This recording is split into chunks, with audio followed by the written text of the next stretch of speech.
Allez, nous allons jouer Casse-Noisette dans cette partie rapide. Voici dans la compo, donc nous avons un RS, donc Random Support qui vient faire son entrée donc en partie rapide, c'est la première fois qu'il apparaît. Et voici quelques petits rôles avancés dans la composition avec leur rôle de base. Alors, du coup, on va... alors, le principe du rôle, c'est que si, par exemple, s'il y a 5 votes sur 8 et 5 votes sur 16, et que vous votez, par exemple, les deux meurent. Voilà. Par contre, s'il y a 5 votes sur 8, 5 votes sur 16 et 5 votes sur 12, votre pouvoir ne fonctionne pas et personne ne meurt parmi les trois. Bref, là nous avons actuellement le 5 qui est fou, qui est mort, le 11 qui clame voyante verte et qui aspecte le 8 loup de l'ombre. Donc là, je vais me permettre d'accuser 16 et 12 pour pouvoir chercher un peu des défenses supplémentaires ainsi que récupérer leurs informations. Je vais faire un petit récap pour maximiser mes chances d'être perçu clean par la voyante. Par contre, il faut que je fasse attention parce qu'il peut y avoir chaman qui peut potentiellement les chamaniser. Bref. En tout cas, j'attends toujours les réponses ou quelconque réaction de 12 ou 16. Donc là, le nombre active, effectivement, vu que c'est 8, c'est logique. Donc on va voter 8 en priorité. Donc ça, on est sûr qu'il soit bad.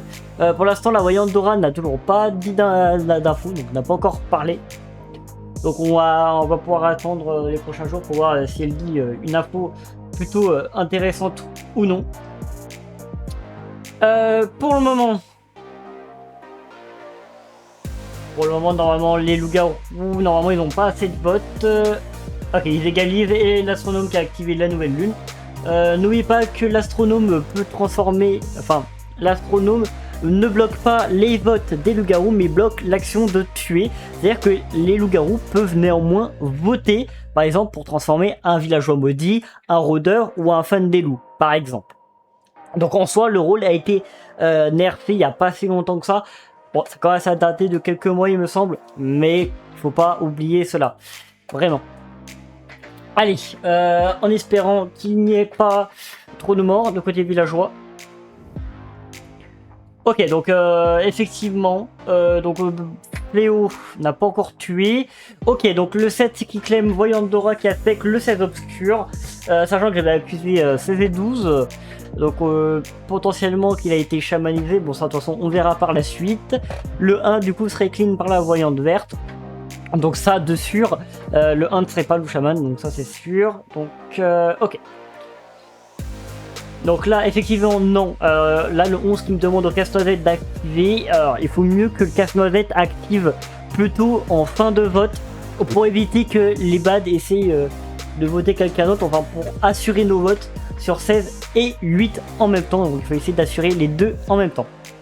Bref, par contre, néanmoins la 3 elle m'accuse, donc elle m'accuse d'être loup chaman qui a potentiellement chamanisé 16 ou 12, donc en soi c'est probable, voilà. Mais la 16 elle ne veut pas se défendre, donc elle n'a pas basé sa défense sur l'obtention donc du chaman, donc le chaman qui aurait pu le chamaniser, elle ne l'a pas fait, donc au final j'active et ils meurent tous les deux. Donc ça nous fait un loup chaman et ainsi qu'un loup de l'ombre de mort. Donc pour le moment il y a 3 personnes ne faisant pas partie du village qui sont décédées. Donc ça c'est vraiment plutôt intéressant. Donc pour le moment le village est bien parti dans son action. Sachant que j'ai toujours l'accusation sur 12 que je peux toujours porter. Donc pour moi elle est vraiment bad du coup effectivement à cause de 16. Et là je meurs du coup. Donc en soi c'est pas très grave. Je n'avais plus de pouvoir mais certes j'ai été certifié clean. Donc en soi c'est pas forcément dérangeant. Le 11 qui aspecte le 3 qui est fléau et le 7 qui aspecte le 4 inconnu, le 9 qui clame shérif et qui a eu 2 ou 6 suspects de moi. Donc en soi son action était plutôt bonne, elle a mis sur un clean certifié qui aurait eu pas mal de chances de mourir. Donc c'est plutôt pas dégueu, je pense même qu'elle a mis sur 1 et moi. Après bon c'est une possibilité. Donc là, le 11 qui demande le géo sur 2 ou 6 et qui est le village va voter du coup le fléau. Donc en soi, c'est plutôt une action classique. Là, on tue le fléau. Le fléau, malheureusement, n'a tué personne. Voilà. Donc je ne sais pas pourquoi. Elle a peut-être tombé sur des protections. Peut-être enfermée une fois par geôlier. J'en ai aucune idée. Bref. Donc le fléau est éliminé et sort du village En espérant du coup que le géolier est enfermé 2 ou 6. Pour le moment, le géo ne tire pas, donc je sais pas ce qui se passe, mais ok, d'accord. Du coup, effectivement, il y a toujours le med en vie, bon, ça paraît logique. Donc actuellement, il y a 4 non-villageois ainsi qu'un villageois qui est mort. D'accord. Ça, c'est déjà pour l'instant bon pour le village. Et là, malheureusement, ok, l'astronome qui tue le géolier. Le géolier qui n'a pas enfermé le 2 alors que c'était lui ou 2. Bon, d'accord. Le villageois maudit qui fuit le village. Le shérif qui se fait tuer par les loups. Et que la voyante verte clean le 15. Donc, en soi, il reste actuellement très peu de joueurs.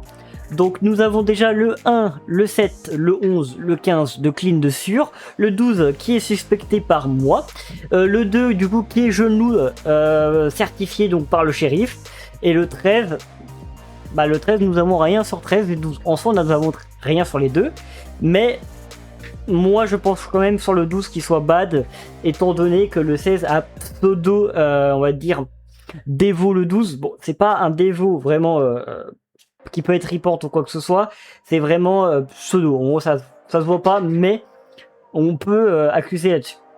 Bref, le village qui vote le 2, effectivement, donc ça va tuer le jeune loup. Il restera plus que le loup voyant encore en vie.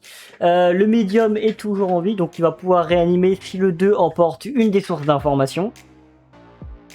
Et ouais, du coup c'est le cas, il tue la voyante verte.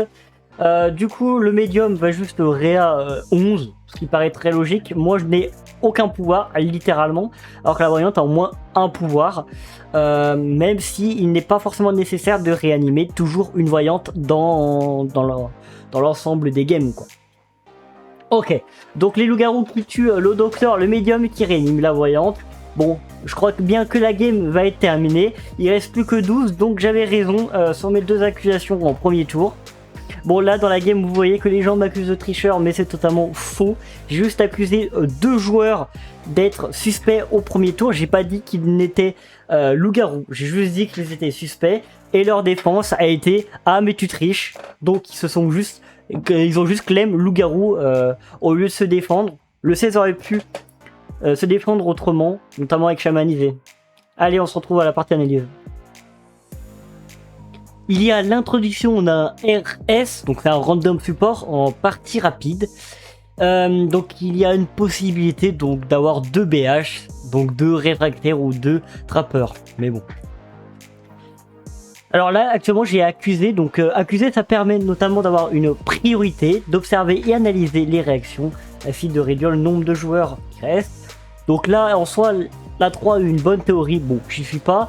Mais après, le 16 n'est pas basé sa défense sur cette théorie. Donc le shérif a effectivement mis sur moi qui était clean. Le geôlier, malheureusement, il aurait dû enfermer son opposant 2 et le tuer. Et là, bon, la meilleure solution aurait quand même été emportée de med ou BH. Allez,